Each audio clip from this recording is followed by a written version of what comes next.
E já iniciando então as notícias internacionais falando sobre o tão esperado CPI que vai sair hoje por volta de 9h30. Exatamente, muito aguardado pelo mercado, né? Ontem a gente teve o índice de preços ao produtor, que veio melhor do que Uhum. esperado, impulsionou as bolsas por lá, e acendem aqui realmente as expectativas sobre o número do CPI, que não é o dado principal olhado pelo Fed, mas é muito importante para ver a trajetória de inflação. A gente tem os números aqui dos últimos meses mostrando essa trajetória um pouco de desinflação, chegando ali na Uhum. casa dos 3%. Então, bastante de olho na dinâmica que a gente vai ver hoje nesse número, porque ela pode definir bastante os Com rumos das certeza. expectativas dos cortes de juros que a gente tem. Meio que já é dado, né, para setembro, que a gente vai ter Sim. um corte de juros nos Estados Unidos, mas a magnitude ainda está bem dividida entre 0,5%, meio ponto percentual, 0,25 ponto percentual, e esse número, assim como foi o payroll lá atrás que trouxe mais expectativa, esse número também pode dar bastante detalhe aqui para a gente.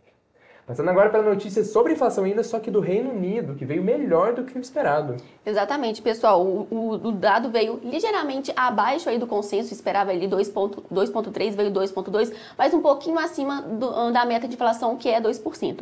De qualquer maneira, o próprio Banco Central inglês já havia sinalizado no início do mês, em seu relatório, que esperava assim, que espera, na verdade, um aumento da inflação no segundo semestre. Então, os dados, no geral, eles vieram positivos. O próprio núcleo, que é aquele que exclui bens duráveis, bens voláteis, perdão, ele teve uma redução significativa na comparação com junho, e também tivemos a parte aí de serviços, o núcleo, a inflação de serviços, que é aquela que todo Banco Central acompanha aí de perto, também teve uma redução considerável. Então, no geral, como eu disse, os dados aí foram positivos, não à toa a gente está vendo a Europa operando nesse movimento de alta nessa manhã.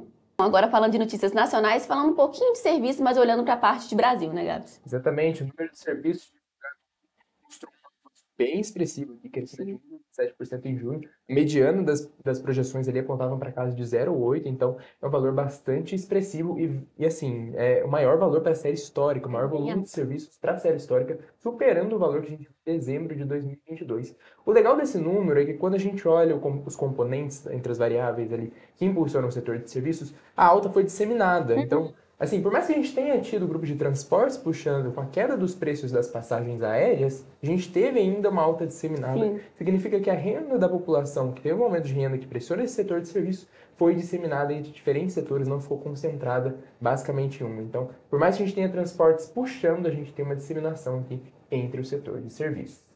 Passando agora para a nossa próxima notícia nacional, investimentos em renda fixa e previdência crescem mais de 10% no primeiro semestre, os queridinhos aí do semestre. Exatamente, pessoal. Então, né, os juros altos por mais tempo e também a busca por produtos que tenham uma isenção tributária acabou aí fazendo com que previdência e renda fixa fossem os destaques do primeiro semestre. No geral, os investimentos de pessoa física, eles tiveram um aumento de quase 8% quando comparado aí com o fechamento de 2023. E o que eu acho interessante trazer aqui para vocês é o comportamento do varejo. Então, a maior parte do varejo concentra os seus investimentos em renda fixa, principalmente aí atrelada à Selic. Afinal de contas, ainda temos uma Selic de 2 dígitos, mas o private, né, vamos dizer assim, o alta renda, ele faz a diversificação. Então, 30% aí mais ou menos do seu capital é investido em renda variável. Então, se quem tem dinheiro tá variando, tá diversificando, eu acho que aí a gente já sabe, tem a dica, não deixem de diversificar, né, o seu patrimônio. Afinal de contas, não vamos colocar tudo numa cesta só. Diversificação é a chave aí pra gente conseguir ter um bom rendimento, tá? E finalizando as notícias nacionais, olhando um pouquinho para a parte corporativa, afinal de contas, ontem Natura teve uma queda bem relevante, né, Que Gabriel? banho de sangue, né? Que realmente aqui foi uma frustração de expectativas, né? A gente teve a Avon Products, que é uma subsidiária do Grupo Natura, entrando com pedido de Chapter 11 lá nos Estados Unidos, que é basicamente uma recuperação judicial, para ter uma proteção ali contra os Uhum. credores e tudo mais. Frustrou um pouco as expectativas do mercado, porque qual que era a tese? Que a Natura ia conseguir se desfazer desses ativos, segregar esses ativos. A Natura tinha anunciado em maio, abril, salvo Uhum. engano, que pretendia fazer essa segregação dos ativos da Avon Internacional, porque eles não possuem muita sinergia com os outros ativos da empresa. Então, por mais que você tenha a Avon Latam conseguindo conectar um pouco mais com a Natura Latam, Uhum. a atuação da Avon em outros países não conecta muito com isso. A gente tinha expectativa de segregação disso.